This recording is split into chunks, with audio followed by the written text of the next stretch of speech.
नागपुर में एक press conference को संबोधित करते हुए कांग्रेस नेता विजय वडेट्टीवार ने छात्र आंदोलन पर पुलिस कार्यवाही और सरकार के रवैये को लेकर तीखा हमला बोला।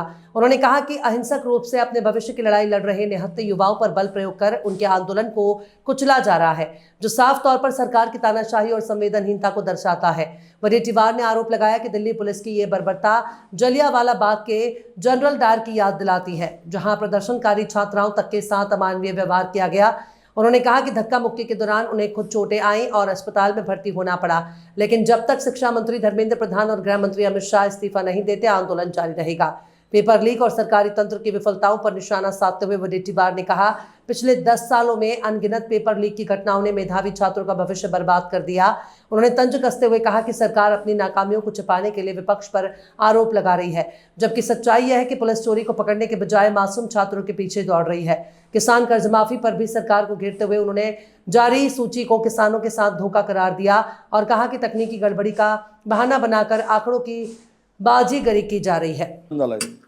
तसं भवितव्य त्याला सुरक्षित वाटत नाही, म्हणून या देशामध्ये आता मला असं वाटतं की परिवर्तनाची सुरुवात हे युवक करतील। बघा, कोण सत्तेत यावं कोण सत्तेत येऊ नये हा प्रश्न आहे, पण ज्या वेळेस तरुणाच्या भविष्याचा प्रश्न येतो आणि ते आंदोलन करतात, तर संवेदना या कशा मेलेल्या आहेत या सरकारच्या, किंवा संवेदनहीन सरकार अशा प्रकारचे आता मोदी सरकारची परिस्थिती आली आहे। गेली 20 दिवस जे आंदोलन सुरू होतं साधी चर्चाही झाली नाही, आणि त्या पार्श्वभूमीवर मोर्चा निघाला आणि इतक्या त्या मुलांना ज्या पद्धतीनं पोलिसांनी बळाचा वापर करून दंडुकेशाहीचा वापर करून बदलून काढलं, म्हणजे खरं म्हणजे हे काय आहे, लोकशाही आहे की नाही? बरं, त्या मुलांच्या हातात शस्त्र नव्हते, मुलांच्या हातात बंदुका नव्हत्या। शांततेच्या मार्गाने आंदोलन करणाऱ्या मुलांना अमानुषपणे ठोकणं हे कुठल्या लोकशाही याच्यामध्ये पडते? ज्यांना म्हणजे आंदोलनाचा हक्क सुद्धा हिरावण्याचं काम जर हे सरकार करत असेल, तर यांना या देशामध्ये हुकुमशाही आणायची आहे, लोकशाही यांना संपवायची आहे। म्हणूनच राहुल गांधी हा विषय घेऊन काल त्यांची प्रेस झाली, त्यांनी आंदोलन केलं। आम्ही महाराष्ट्रामध्ये आंदोलन करतो आहोत। तालुक्याच्या ठिकाणी पालक विद्यार्थी रस्त्यावर येत आहेत। हे जरा मोदी सरकारने समजून घेतलं पाहिजे, महाराष्ट्रातील फडणवीस सरकारने समजून घेतलं पाहिजे की यांच्या भावनाशी तुम्ही खेळू नका, त्यांचं म्हणणं आहे का, त्यावर काय तोडगा काढत असेल तर त्याच्यावर प्रश्न निर्माण झाले ते चर्चेतून सोडवा, ही भूमिका सरकारची असायला पाहिजे। पण दुर्दैवानं या देशामध्ये जे सरकार आली आहे ही कुठलीही चर्चा करायला तयार नाही, बोलायला तयार नाही, आणि आंदोलन पूर्णतः दडपून टाकण्याचं काम करतायत। सोनम वांगचुकना त्या पद्धतीनं उचलल्या गेलं। मुलींच्या प्रायव्हेट पार्टमध्ये हे तुम्ही दंडाने मारताय, थोडी तरी लाज ठेवा। हे काय पोलीस दिल्लीचे महिलांचं संरक्षण करू शकतील?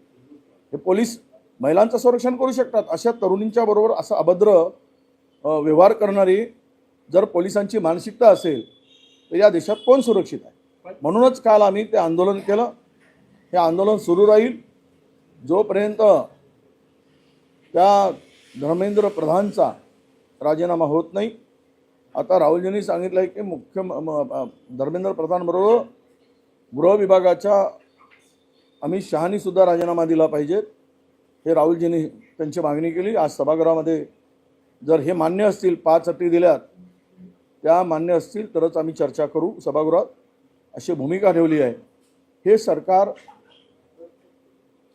आंदोलनाला का घाबरते? हे डरपोक सरकार आहे। म्हणूनच पोलिसांच्या बळाचा वापर करून आंदोलन आम्हाला बळजबरीनं उचलून न्यायचं काम आणि गाडीत कोंबण्याचं काम हे सरकार करतं। नीट पेपर लीकवर पहिल्यांदा पंतप्रधानांची प्रतिक्रिया आली। त्यांना म्हटलं की या प्रकरणातला संपूर्ण प्रकरण फास्ट कोर्टात चालवलं जाईल आणि दोषीवर कडक कारवाई केली जाईल, आणि याचा विरोध म्हणून आता सध्या संसद भवनामध्ये इंडिया आघाडीच्या सर्व खासदारांचं आंदोलन आहे। बघा, हे पूर्वी का नाही केलं? आणि काय होतं, एवढा पाठीमागे त्या धर्मेंद्र प्रसादच्या काय उभे राहतील? त्या खुर्चीवर बसून जर तो गेल्या 10 वर्षामध्ये किती वेळा पेपर फुटला आहे, हे पुराव्यानिशी राहुलजींनी सांगितलं कालच्या प्रेस कॉन्फरन्समध्ये. इतक्या वेळा पेपर फुटतो कसा? आणि याचा अर्थ असा आहे की सरकार त्यामध्ये सहभागी आहे आणि हे सरकार मिळून हुशार विद्यार्थ्यांचा गळा घोटत आहे, गरीब विद्यार्थ्यांचा गळा घोटत आहे. जे पैसेवाले आहेत त्यांनीच डॉक्टर व्हावं, सामान्य कुटुंबातील गरिबातील डॉक्टर होऊ नये, अशी त्यांची भूमिका आहे. अण्णा हजारे मौन आंदोलन करणार आहे या सगळ्या विषयावर. नाही, आनंद आहे, उशिरा सुचलेलं शहाणपण आहे, पण येत आहेत. आता वय झालेलं आहे त्यांचं, त्यावर आम्ही काही फार बोलणार नाही. पण मौन आंदोलन करतायत तर आम्हाला किमान अण्णा हजारेंच्या ज्या संदर्भात चर्चा होत्या की आता अण्णा हजारे कोण आहेत, काय आहेत, पुन्हा कशामुळे शांत झालेत, त्यावर मात्र आता